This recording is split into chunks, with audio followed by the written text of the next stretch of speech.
अविनाश दीक्षित साहब हैं, आप कांग्रेस की नुमाइंदगी कर रहे हैं और हमारे साथ उत्तर प्रदेश सरकार में राज्य मंत्री का दर्जा पाए मनोज राय धूपचंडी फोन पर जोड़ेंगे कुछ देर बाद। तो सोनिया गांधी की चिट्ठी के बाद दुर्गा शक्ति नागपाल के निलंबन के मामले में केंद्र सरकार हरकत में आई है। सांप्रदायिक शक्तियों को सत्ता से दूर रखने का सहारा लेकर यूपीए सरकार को समर्थन दे रही समाजवादी पार्टी को यह हरकत पसंद नहीं आई। सपा ने साफ कह दिया कि प्रदेश में आईएएस अधिकारियों की जरूरत नहीं है। वहीं सरकार के कदम को जायज ठहरा रहे युवा मुख्यमंत्री साहब सारे मामले में मीडिया की लानत मलानत करते नजर आए।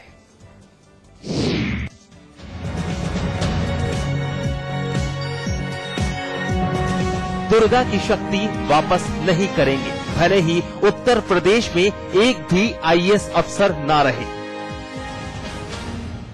केंद्र की फटकार के बाद सूबे के कद्दावर नेता राम गोपाल कुछ ऐसी ही ताल छेड़ रहे हैं। सोनिया ने लिखी चिट्ठी तो केंद्र में हड़कंप मच गया। आनन फानन में कार्मिक मंत्रालय हरकत में आया। यूपी सरकार से दुर्गा निलंबन मामले में जवाब तलब कर लिया। यूपीए सरकार के इस कदम से सूबे की सपा सरकार तिलमिला गई। होता भी क्यों नहीं, जब इतने दिनों से बैसाखी के सहारे केंद्र की यूपीए सरकार को चला रहे थे। अब वही यूपीए सरकार एक अदद ईमानदार आईएएस के लिए सपा सरकार से मोर्चा ले रही है।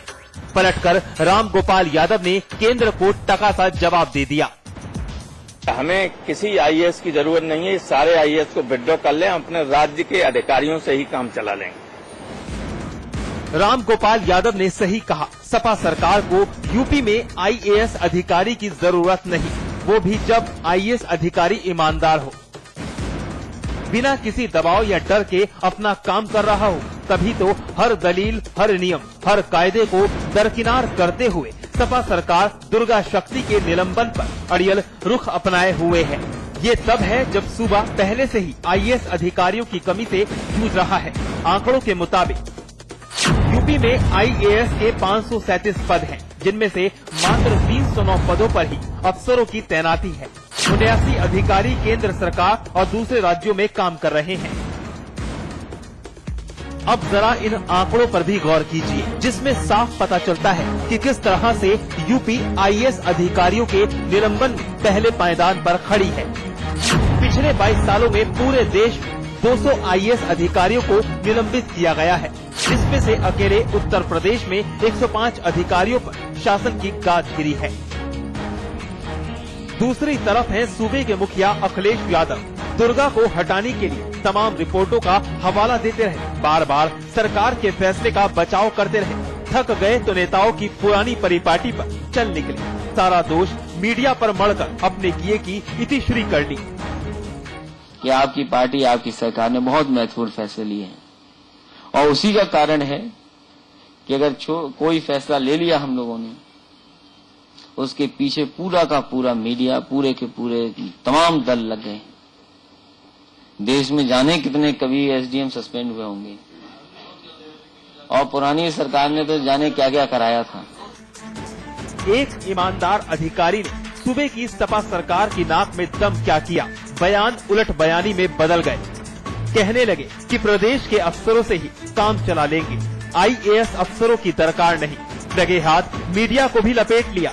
साफ है, गलत कदम को सही ठहराने के लिए लाख जतन कर लेंगे, लेकिन अड़ गए तो फिर हटेंगे कैसे।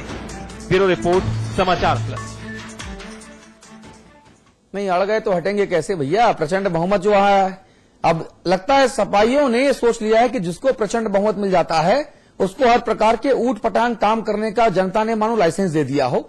राम गोपाल जी, मुलायम सिंह जी, आजम खान साहब, शिवपाल, अखिलेश जी, मोहन सिंह, नरेश अग्रवाल, राम आश्रित कुशवाहा जैसे सरीखे जितने बड़े बड़े बुद्धिजीवी हैं, सबको इस पूरे मामले में कम से कम यही नजर आता है। अमिताभ जी, जरा चर्चा का मुद्दा एक बार आप डिफाइन कर दें ताकि हमारे जो पैनलिस्ट हैं वो उसी मैदान में अपना प्रदर्शन कर पाए। देखिए, आज हम जब इस इशू को लेकर आए तो हमारे जहन में ये मसले कतई नहीं कि कादलपुर में मस्जिद गिरी कि नहीं गिरी, किसने गिराई, वो मस्जिद थी कि नहीं थी, नरेंद्र भाटी कौन है, उसका रोल क्या है, कुछ विषय नहीं।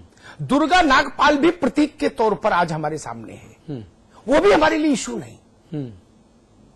मैं अखिलेश यादव की इस बात से सहमत हूं कि तमाम अधिकारी निलंबित होते हैं, हम सवाल नहीं उठाते, लेकिन जब निलंबित करने वाले की नियत पर खोट नजर आए तो सवाल उठता है, फिर व्यक्ति गौण हो जाता है कि उसका नाम दुर्गा नागपाल है या उसका नाम कोई दूसरा है। आज जो बहस है वो संवैधानिक संकट पर है। उत्तर प्रदेश की सरकार के एक जो पार्टी सत्ता में है उसके एक बहुत प्रभावशाली व्यक्ति रामगोपाल जी ने कहा कि हमको उत्तर प्रदेश में आईएएस अधिकारियों की दरकार नहीं। मैं इस बहस के प्रारंभ में एक बात याद दिलाऊंगा, हिंदुस्तान जब आजाद हुआ और सिविल सर्विसेज के पहले बैच के लोग आए चुनकर, तो उस समय के उप प्रधानमंत्री ने उनको संबोधित किया, वल्लभ भाई पटेल ने। पटेल ने जो कहा था वो दो पंक्तियां उद्धृत करूंगा, वही हमारे बहस का पैमाना होंगी। रामगोपाल जी के आज का बयान और वल्लभ भाई पटेल के उस समय की टिप्पणी, उसको सामने रखकर हम आज बात करेंगे। पटेल ने कहा था कि अगर संघीय सेवा नहीं होगी तो यह देश एक रह नहीं पाएगा। एक कर दिया मैंने, लेकिन एक रह नहीं पाएगा। इस देश की एकता के लिए यह जरूरी है कि संघीय सेवा मजबूत होकर रहे और आप लोग मजबूती के साथ सूबे राज्यों में जाइए। इससे एक बड़ा संवैधानिक संकट पैदा होता है। अब यह मामला नरेंद्र भाटी जैसे छुटभइये नेताओं के ऑर्बिट से परे का हो गया। अगर इस ढंग का तर्क चलेगा तो कल कोई केंद्र की सरकार अगर इस ढंग का उलूल जुलूल, इससे भी बड़ी डिग्री का उलूल जुलूल तर्क ले आए, क्योंकि नेताओं की बुद्धिमत्ता पर तो कोई आप रोक लगा नहीं सकते, और कोई सरकार ये कह दे कि हमको किसी राज्य में चुनी हुई सरकार की जरूरत नहीं, हम तो गवर्नर से ही काम चला लेंगे, तो क्या करिएगा? संविधान पलट दीजिएगा। ठीक बात है। अगर कोई केंद्र सरकार ऐसी आ जाए किसी समय, कोई ऐसे सुनाम धन्य प्रधानमंत्री हो जाए भारत में किसी समय, हमारे बाद की पीढ़ी में सही, जो ये ऐलान जंग कर दे पार्लियामेंट की प्राचीर से कि हम तो गवर्नर से काम चला लेंगे, चुनाव की जरूरत क्या अमुक राज्य में, तो जनता कहां जाएगी? एक व्यवस्था है। दुर्गा नागपाल का सस्पेंशन गलत है, सही है, अदालत तय करेगी, नई राजनीति से मामला सुलटेगा तो। लेकिन ये सवाल यहां आएगा, ये केंद्र और राज्य के संबंधों का विषय है। ये सरकारिया कमीशन को बीच में खड़ा करता है। आज ये मुंबई केस पर सुप्रीम कोर्ट के फैसले को की रोशनी में देखा जाना चाहिए। अगर केंद्र के हाथ बांध देंगे आप और हम ये कह देंगे कि राज्य कुछ भी करे, केंद्र बोलेगा नहीं, और बोलेगा तो हम ये अतिवादी रुख लेंगे कि वापस भेजो सबको, तो इस देश की एकता कैसे बचेगी? ये आज का बड़ा सवाल जी। और इसके साथ साथ आप ये धमकी भी देंगे कि हम देखते हैं कि अब आप कौन से जो जिनको आप गेम चेंजर कह रहे हैं, वैसे कौन कौन से जो बिल हैं वो आप सदन में पारित कराते हैं, हम वो भी देख लेंगे। अविनाश दीक्षित जी, ये वाकई बहुत बहुत संकट का विषय है। नहीं, इसको दो तरह से देखा जाना चाहिए। हाँ, एक तो रामगोपाल जी का एक बयान आया है जो अभी आपने दिखाया अपने चैनल पे, और एक इसमें दूसरी बात यह है कि जो आपने दूसरी बात अभी ये कही कि बिल जो आएंगे उनके विषय में उनका जो रुख जो है, उत्तर प्रदेश में पिछले 20 सालों से ये एक परंपरा चली आ रही है, 24 सालों से, और मैं 24 साल बहुत सोच समझ के कह रहा हूँ, 24वां साल चल रहा है 89 के बाद से, जब से कांग्रेस सत्ता से बाहर है। 132 IAS सस्पेंड हुए हैं इतने सालों में। और मैं एक IAS अफसर जिसका नाम नहीं लेना चाहता, वो जेल में रहे, हाई कोर्ट से जमानत लेके बाहर आए एनएचआरएम स्कैम में, और बाहर आते ही उनके खिलाफ FIR थी, जेल में रह के आए, जमानत पे बाहर आए, उनको जो है रेवेन्यू बोर्ड में सदस्य के रूप में नामांकित कर दिया। प्रदीप शुक्ला की बात कर रहे हैं। और उनसे जब वो दोबारा चले गए तो मंत्री के तौर पे शिवपाल जी उनसे मिलने चले गए। ठीक बात है। तो एक तरफ तो आपका ये मानदंड है, दूसरी तरफ वाजपेयी जी को 2007 में इसी ने हटा दिया क्योंकि वो सपा के कार्यालय में एक सपा के फंक्शन में चले गए चुनाव के दौरान। उनको अब आज वहां पर प्लानिंग कमीशन का जो है वो डिप्टी चेयरमैन बना रखा है। मीरा यादव का केस है, अनगिनत केस है। राजीव कुमार को देख लीजिए, ना राजीव कुमार को देख लीजिए, 3 साल की सजा मिली नोएडा लैंड स्कैम में, और आज वो नियुक्ति सचिव है। मैं ये कहना चाहता हूं कि अभी अखिलेश जी मैं देख रहा था आपके टीवी में चल रहा था चैनल में कि पिछली सरकार ने तो जाने क्या क्या किया, तो क्या ये मानदंड हो गया है हर सरकार का कि पिछली सरकार जो करेगी उससे एक स्टेप आगे जाना है उनको? ये एक बात हो गई। जहां तक रामगोपाल जी का बयान है, मुझे उससे बड़ा आश्चर्य हुआ। काफी गंभीर व्यक्ति हैं, सीनियर आदमी है, और बहुत ही गंभीर विषयों पे अपने विचार रखते हैं और अच्छे तरीके से रखते हैं। लेकिन आज उन्होंने जो बात कही वो कहीं ना कहीं जो फेडरल स्ट्रक्चर है उसके ऊपर उस पे कुछ उस रोशनी में भी उसको देखा जाना चाहिए। बड़ी अजीब सी बात लगी और उनसे उम्मीद नहीं की जाती इस तरह की बात करेंगे। और साथ में उन्होंने ये भी कहा कि आईएएस अफसरों को वापस बुला लें। तो मुझे ये कहना है कि अगर केंद्र सरकार का कोई अधिकारी या कोई नेता या प्रधानमंत्री अगर ये कह दें कि आईएएस अफसर वापस बुलाएंगे और पूरी शासन व्यवस्था वहां पर चरमरा जाएगी, तो कौन जिम्मेदारी लेगा? आज उत्तर प्रदेश सरकार अपने आईएएस अफसरों को केंद्र में प्रतिनियुक्ति के लिए एनओसी नहीं दे रही है। दूसरी तरफ कह रही है कि हम इनको जो है, और मुझे ये भी इस बात पे भी शक है कि क्या ये उत्तर प्रदेश सरकार का स्टैंड है या रामगोपाल जी का स्टैंड है। ये भी एक बड़ी बात है। ठीक बात है, क्योंकि रामगोपाल जी पहले ये कहते पाए गए हैं कि उनकी जो मुअत्तली हुई है या जो उनको सस्पेंड किया गया है वो गलत है।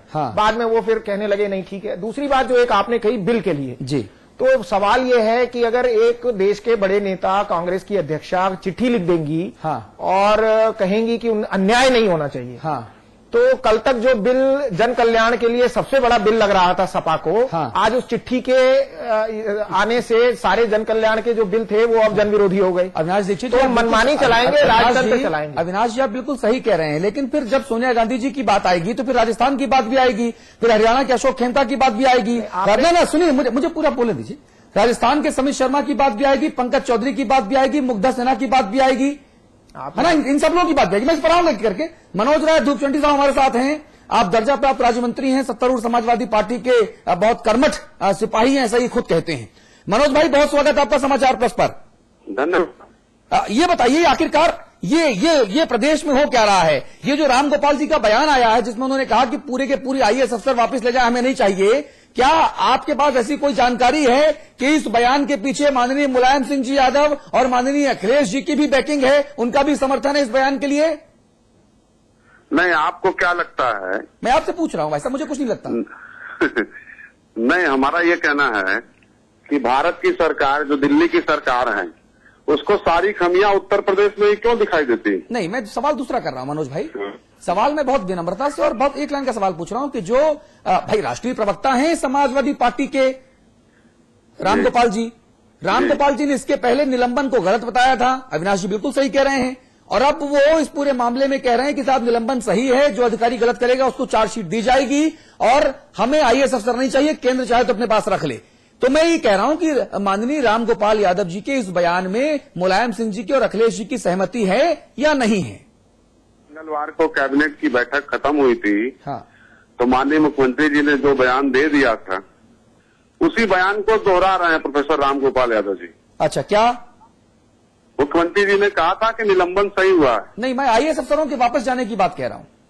नहीं, अगर आप हमको काम करने की स्वतंत्रता नहीं देंगे, अगर हरियाणा में खेमका को हटाया जाता है तो उनके बारे में कोई बात नहीं करती दिल्ली की सरकार, राजस्थान में पंकज चौधरी को हटाया जाता है तो उनके बारे में कोई बात नहीं करती दिल्ली की सरकार, मुग्धा को हटाया जाता है तो कोई बात नहीं करती, उमा शंकर को तमिलनाडु से हटाया जाता है तो कोई बात नहीं करती दिल्ली की सरकार, राहुल शर्मा को गुजरात से हटाया जाता है तो कोई बात नहीं करती दिल्ली की सरकार। जोड़ लीजिए इसी में जी, इसमें आईपीएस ऑफिसर संजीव भट्ट का नाम भी जोड़ दीजिए। तो फिर तो मेरे पास सूची सुनिए, मेरे पास जो 22 वर्षों में सूची है उसमें तो 200 से ज्यादा अधिकारी निलंबित किए गए आईएएस और 105 यूपी के हैं। तो मैं पूरी सूची बांटने लगूंगा तो रात बीत जाएगी। सवाल मूलभूत यह है कि क्या जो हमारा फेडरल सिस्टम है, क्या हम उस सिस्टम के साथ खिलवाड़ करना चाहते हैं for the sake of my nose कि साहब हमारी नाक अड़ गई जी? नहीं, देखिए एक सेकंड अतुल। मनोज जी, नामों में रुचि नहीं हमारी आज की बहस में, माफ कीजिएगा। मैं मूल सवाल पर आपसे जवाब चाहूंगा।